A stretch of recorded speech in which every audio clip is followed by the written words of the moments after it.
Welcome to GSJ Speaks, where we shine a light on the work GSJ Family Life Center is doing to strengthen and uplift our communities. I'm Shelia Owens, the Executive Director of the Center, and I'm thrilled once again to be with AJ Sands. Today, we're diving into GSJ's 2026 summer happenings. Summer has arrived in the Austin community, and GSJ is ready to make it unforgettable. We're exploring a season filled with learning, creativity, wellness, and plenty of good times. From garden planting days to our Safe Haven summer camp program, from our workforce pathways with our youth to our entrepreneurship program through the Austin Incubator Kitchen, GSJ is building a summer rooted in growth, opportunity, and connection. Let's take a look at what's ahead. I'll now introduce our guest interviewer who has been here several times. AJ San is the founder of Passionate Films and creator of the podcast Smooth Sailing with AJ San, the show for Generation X. Thank you for being here again. All right. Yes. You will be coming back regularly. So I appreciate it. Keep using me for I will, absolutely, because I think it's necessary. But we're getting a lot of stuff done at the center, and I'm really excited about it. For sure. My first year, I was a bit tame. Yeah. My second year, I was a bit tame. But this year, I think we've gone full steam ahead with a lot of our programming, and I'm really, really excited to present it. And our summer is going to be packed with so much. So I'm going to turn over the reins to you again and let you get started. Yes. I got my notes and everything. You ready for everything? We're good. Yeah, I'm ready. Okay. I'm ready. I might come with a little. I'm ready. It's good. Okay. I'm ready. All right. So, like you just said, you're so excited about all of the things that's been going on over there at GSJ. What brings about this excitement? Because like I said, my first 2 years, I was really being tame, trying to figure out what our programs and services were going to look like.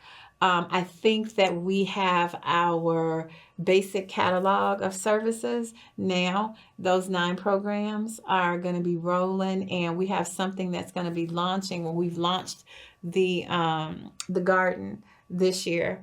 We just did our first planting day, and then we're going to be launching the prepared meal line next month. And then we are going to be doing a community cookbook. So we're going to be launching that sometime in the fall. Then we have 2 fundraisers, which will be, coming up. I'll be talking about that. But we have 2 fundraisers this year. One's focused specifically on youth. The other one is focused on pastors in our community, because we have so many Black pastors that we want to recognize and honor, but they're also going to be involved in the fundraiser. Fun times, but nonetheless, All right, so this Austin Incubator Kitchen, right? This thing is incredible, right? So it's growing, right? So it's a launch pad, I would say, for entrepreneurs. So what role does this play in summer programming and supporting the other businesses in Austin? Because so what we're trying to do, Austin. we're based out of the Austin community. So this summer we're going to be really amping up our marketing. I want everybody who is interested in starting their own business to contact us. You can email us at sowens@gsjcenter.org. You can also call us at 872-813-2879 if you're interested in starting a food business. There are a lot of people that are interested in starting food industry focused businesses, but they don't know where to start. And so we're going to be amping up our marketing for individuals interested in starting and launching their businesses.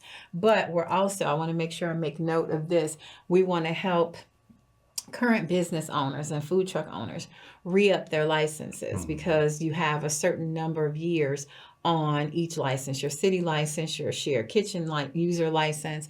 So you have to get those things renewed. So we want to help them, but then we also want to help those individuals who are just trying to do what you do. You work in workforce development, so you're helping people find jobs all the time. Sure. We want to help those individuals that are looking to I guess advance in their careers, or even just do enter into entry level jobs. A lot of them need those ServSafe certifications, but it's really hard to access them sometimes, and a lot of times they can't afford it. And so what we're doing in the Austin Incubator Kitchen is making sure that these things are affordable and accessible, where a lot of resources are not affordable and accessible in some of the more challenged communities. We make them accessible via the Christopher Foundation, a beautiful organization that's funding us to be able to provide these services. Austin Fresh has consistently supported us since they actually did the redevelopment and remodeling of our kitchen. They've been supportive of us. So this summer is all about trying to get more people engaged where they may feel that they don't have access. We want to give them that access, be it the business or be it those individuals that just want to enter into the hospitality or restaurant business. Nice. That's awesome. I can see and feel your enthusiasm. It is. I love this part of it. Yeah. I love building business. Sure. I was a business major, so it makes it makes a lot of sense. We have a lot more African American and Latinos who are actually starting their businesses. They're getting the funding, but then you have some of them that don't have the access to certain, their credit scores may not be very good, or they may not have that connection to be able to pay for those startup costs. That's what we help them do. So I'm really, really excited about that. That's good. That's good The stuff. other thing I wanted to make note of too, really quickly, was I've been trying to reach, we send our participants to Triton College. Big ups to Triton College for their food safety managers course. And I was finally able to meet with a group of probably 4 or 5 individuals this week. And they are also going to be assisting us with advertising to students that are coming in that may want to come through the incubator program. We're going to be assisting them, of course, with taking those food manager safety courses. We're going to be funding that. But then after that, assisting them with moving forward, because a lot of people will start and then they'll stop. They'll start and then they'll stop. And we want to make sure that once they go to Triton, if their desire is to start their own business, they can transition directly into us and we can start helping them. And then we can get them launched. So I'm really excited about that initiative too. So we're supposed to start that this summer as well. One of those major collaborations with Triton College. That's good. Yes. So now, this Safe Haven Summer Camp, right? Now, yes. Let's talk about this. Now, it's free and it's a program for families. Yes. Is that yes, safe? Alex, safe that's safe. That's okay. Safe. Okay. Now, about the young people though, what can they expect from this summer, and how does it support the growth? So the program in and of itself is funded by the Chicago Public Schools Faith-Based Initiative program. Shout out to them as well. They do excellent work working with all of the faith-based organizations and institutions to provide us with funding to actually, make sure that the kids come and they come for free. All of the programming that we provide and services that we provide to them are fully free, funded through CPS. And so what can they look forward to? Okay, so for 2 years, I will admit I was terrified to take the kids swimming. When you are in charge of someone else's babies, you have to be careful about, certain activities and things of that nature. But I have overcome that, and I've connected with the West Side YMCA, or is it West Cook YMCA? They're in Oak Park. So shout out to them too. They are actually giving us a bit of a rate to where we can bring all of our kids for swimming every week.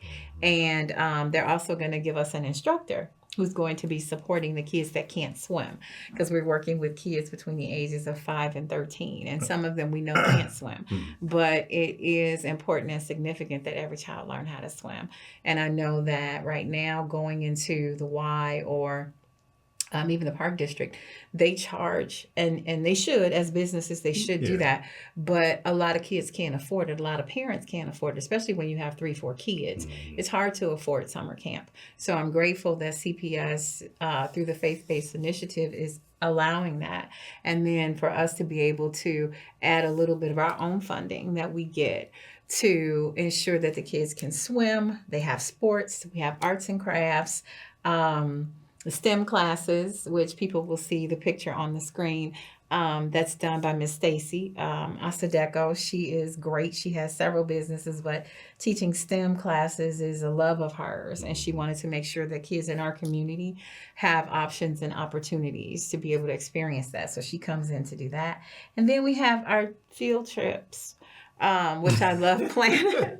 I love to see the babies go out and experience stuff outside of their neighborhoods and outside of, just going to school every day, for them to go downtown, upside, west side, downside, to go and see different things that they haven't seen before. So I'm excited about that. I'm really excited about that. I'm excited about that. That's good. That's good. Now, I think this is one of your biggest projects. It's this community garden thing. Okay, yes. Let's talk about that. Now, but before we go to the community garden, I do want to go back and talk a little bit about the other thing that we do that we think is really important for the summer camp program.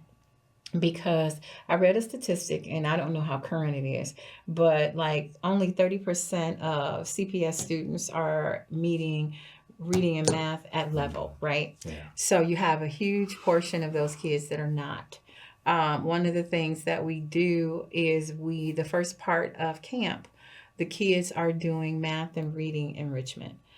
We have staff that are really knowledgeable, great teachers, great instructors, paraprofessionals actually, that work for CPS, that take the summer off and come and work for us, and they're doing math and reading enrichment. So the kids are definitely getting that. And we make it fun for them too, so it's not like this bore or, like this drudge.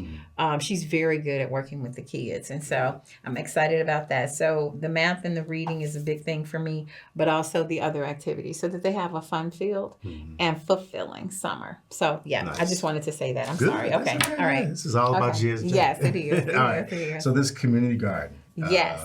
Now, it's becoming a pride over there in the Austin community. It will be at some point. It will be. Last year when we started it, we went into the community and started talking to some people about what we were trying to do. We got some of the kids from the UCAN organization to volunteer and help us with planting our pollination garden. And so we made little connections, but we're really trying to this summer to make bigger connections with individuals in the community. So there's a church in the community at the corner. We want to connect with them and see if we can get them to come and volunteer with us. I plan to meet with them. And then we have 2 schools. I'm connected with one of the schools, the field schools. Shout out to them too. We do some enrichment after school with them. And that's been a great partnership now for 2 years. But Frederick Douglass High School is right across the street too. So we want to try and see if we can pull them in. We just want that community, that block, to come in, because they're going to reap the benefits of the garden, in that we're going to be giving away and donating fruits and vegetables that we harvest to the people in the community. 100% of what we're going to do. I think our first harvest, we promised to donate completely to the community. So that block in specific, or just, of course, to the community at large. Yeah. So wherever people come from, sure. In Austin, they can come. We're going to make the announcement and get the word out and everything. And then we'll have bags of food that we're going to be giving. Probably we'll utilize the church at the corner, and I don't know the name of it. I have to get it. But once we make our announcement, I've asked if we could use their facility to actually pass out the fruits and vegetables. Okay. But excited about that. And we just did our first planting on May 9th. Yeah, I was there. So we have 14 raised beds, and they'll see the picture. There's 14 raised beds, and we have an irrigation system that was built by Tucker, Love Tucker. He is from AU, and they are an organization that support with water access to the Black farmers and gardeners in the Austin community, all over Chicago actually, but we got connected with them through Robin Randall, and she's amazing. She connected me to so many different things. So Tucker was one of them, and when they see the pictures, they'll see what we did, and then a group of us that volunteered. And that was you taking the picture. That was you taking the picture. Yeah, I took that. That's the picture you took. So shout out to Pastor Fields. Right. And you made us a video. Yes, So that I yes. told you that it was totally okay to post the Sure. very first, I think the day that we Did filled the raised beds. Sure, with the dirt Yeah, and all yeah, that. yeah, you did that. Yeah, So thank you. Yes, thanking you indeed. for that. I Of course, appreciate of it. It was course. a really good video. Yeah, thank Really you. good Thank video. you. So you talked now the activities. Mm-hmm. Well, that's part of the gardening and all those things. Talk about that a little bit. Okay, so inside of the garden, now that we have the raised beds done and we have everything planted, right? Mm-hmm. Now it's going to be turning it into a classroom. You know, we got everything in place, right? Mm-hmm. Now everything's planted, but now I'm working with Playful Landscapes. Is it Playful Landscapes? Yeah, it is. Playful Landscapes, who I got connected with. I love connection. I love that I'm not feeling or in a situation where I feel siloed and I don't get information. Connected with Leggett Architects. And I'll explain that whole relationship, briefly. But Right. they connected me, Robin connected me to Playful Landscapes. They are developing signs and they're going to turn our garden into a classroom. So we're going to have signs that explain what a raised bed is, the type of soil, the combination of soil that we use to plant, why we chose the plants that we're planting, why we chose certain vegetables that we're planting, what the climate in Chicago allows you to plant. All of that is going to be listed throughout the garden. And so Playful Landscapes is probably going to have this project done by July 1st. Is the deadline that we agreed to. And so then we can open it up and the kids from schools can come. Yeah, the kids from schools in the neighborhood and even people, the seniors, anybody can just come in and they can walk through and they learn about gardening. The other thing that my garden managers are going to do, I have 2 part-time garden managers, they're going to be working with the volunteers that come in from the community and other places, and they're going to be teaching them as we're harvesting. The same thing that they did when we were doing filling the raised beds, and the same thing that they did 2 Saturdays ago when we actually got and started planting. They're going to be teaching people about the environment, the climate in Chicago, what we grow, why we grow it, and the practices that they use to grow. So I'm really excited about Theo and Sessa being teachers. That's what he said that it's going to be about. It's going to be more about teaching. So we have the planting, we're going to be giving away the vegetables, but we also want to make it an experience where people are educated. That's awesome. Yep. That is super awesome. Yeah. Now let's get to the babies, right? Your favorite, right? So Austin Kids Cook. Austin Kids Cook. And So talk to us about Austin Kids Cook. I love my babies. Yeah. So Austin Kids Cook started out as Black Boys Cook. There was a camp that GSJ did prior to me coming, great camp, where they had, it was more social emotional. It was focused on young Black boys who may have suffered some level of trauma via exposure to violence and things like that, or just maybe struggling at home. It started off there where they were bringing these young men in and they were teaching them how to cook as a way to express, right? And then they have the social emotional time where they would talk about their feelings and things of that nature. And so it was a whole camp for an entire summer. When I came on, I didn't want to be exclusionary. I wanted to include girls and I wanted to include, any other kid that wanted to come, no matter the race and no matter the gender. So we turned it into Austin Kids Cook. And so my children come, we do it once a month, and then we also incorporate it now into our summer camp program. So it's done every week. Where they come and they learn how to cook. These kids are so excited. They love the opportunity. They feel like adults. They see their mom and dads cook at home, and then we allow them to come in with their little knives and their little cutting boards, and we teach them how to make things. Last week, we made meatloaf.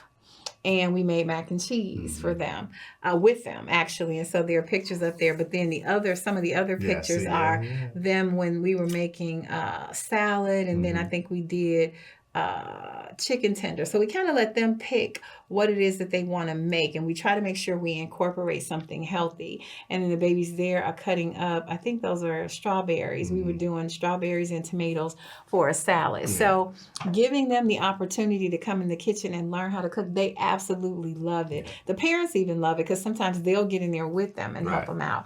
So we're doing that inside of our camp this summer. So Chef X is going to be coming, and he's going to teach them that plus food safety and sanitation. So they're going to get little certificates at the end of the summer. And I'm chuckling because I can I know. You I'm excited. This. I love this.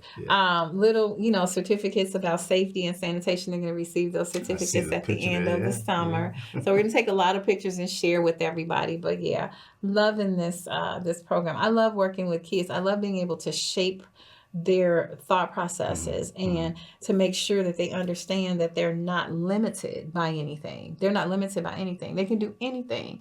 And if they want to be chefs, they can be chefs. Everybody's not going to be a rapper or a basketball player or a football player, but you can be a chef. And then we have the animation class. You can be an animator. You can do all of these things, even the film and media class that you teach for our kids. So they can be anything. They don't just have to be closed into this silo of all I can dream about doing is what I see on social media. So I love Austin Kids Cook. Good. That is just awesome. Again, I'm laughing, smiling, and chuckling because I can feel he your knows energy. My enthusiasm about the kids. It's real. My enthusiasm about really all the programs that we do is really authentic. I love creating stuff, and then I love working with the community. And the community tells us what they want, how we're doing, and what we should be doing more of. So that plus the partners in the community and trying to make sure that we follow the Austin quality of life plan and that we're hitting different aspects of that plan. So, All right. So this scholarship program, you have there's so much going on now. Yes, we do every year. It's going to open the doors for the community, right, on a continuous basis. Yes. And now, how is this supporting the young people in the summer as they prepare for the school year? Going back to school. And transition, So shout out to Melissa Taliaferro and Miss Betty Batty. They are the two women who run the scholarship program, and they have been doing it for a really long time prior to me even coming. It's ran rather well. They have very good partnerships with the individuals that they are working with, and those are my scholarship kids. But what we're doing this now, we've actually started, is we're amping up. We're starting to ask for donations. So if you go to the website, you can donate. I'm sure you will be getting a letter from Melissa or from Miss Betty letting you know that they're looking for those contributions, and we want to make sure that we can give, because we've done it every year, 50 or more scholarships between $1,000 and $2,500 we've given every single year. There's some really great opportunities for these kids, and the money is unrestricted. We don't require them to pay tuition with the money, because we realize, as I think a lot of us went through when we were first going to college, they don't have the essentials. So you need toiletries, you need sheets, you need books, you need stuff like that. You might even need to buy your bus ticket. You might need to buy your plane ticket. You might need to ship your stuff. So what the scholarship fund does is it gives them that initial funding that they need so that they can get started off right. I had a friend who told me all she took with her was one bag, and she had one sheet in that bag and a couple of things of underwear and clothing, but she didn't have all of the other essentials. And we find that a lot of kids go to college, they don't have those things because their parents can't afford it. They got their scholarship, but that scholarship and financial aid money, they're putting that towards tuition. They're not doing anything else with it. And so what we want to do is make sure that they get there. That's good stuff. All right. Now, Last thing. I know time just flies. Yeah. Now, the GSJ is prepared meal line, right? Now, what can the community expect from this food, this prepared food line? So we talked about it before, last show, but just we're launching it now. So I have the designer developing the actual website where they're going to go and purchase. We've ordered the labels. So we're going to start marketing it. Now we're ready. We have our 4 meals, the pot roast and turnip greens, the herb chicken and broccoli, the vegetable lasagna, and the cheese pizza for the kids. We've had tastings. They've worked out really well. so grateful to the people that have tasted and given us great critiques. I'm going to amp up and change a couple of things. And there's a prepared meal line and what we've been doing. So getting all of that ready has been a great thing. I think they're just going to start to see us market it more. So they're going to see us on social media and things of that nature and getting it ready to actually present to the public. Good stuff. So and we'll talk more about that. I know we have another episode that's coming up with a whole lot of other stuff that we're going to be doing. But that's what we've been doing. That's what the summer's going to look like. Well, again, congratulations on this whole project that you're doing. Thank you, You're doing sir. a phenomenal job. Thank you. I can see the change. I can feel the energy from the community just by being over there advising her. It's a really good thing. Yeah, really and thank you for all your involvement and your help and support as well. So much more to come, people. We will continue to keep you abreast of everything that we're doing. As we wrap up today's conversation, we want to celebrate summer and serve the residents of Austin and Chicago. We're filled with anticipation on our summer happenings and want you to join us. Again, if you'd like to contact the organization, please call 872-813-2879. We are intentional in our programming as our theme is community connection and building our community through partnership. To learn more, get involved, or support the work of GSJ, visit www.gsjcenter.org. www.gsjcenter.org. Follow us on social media. So from Austin to the airways, this is GSJ Speaks, where community leads and transformation speaks for itself. Thank you guys so much for participating. Yes. Bye. See you later.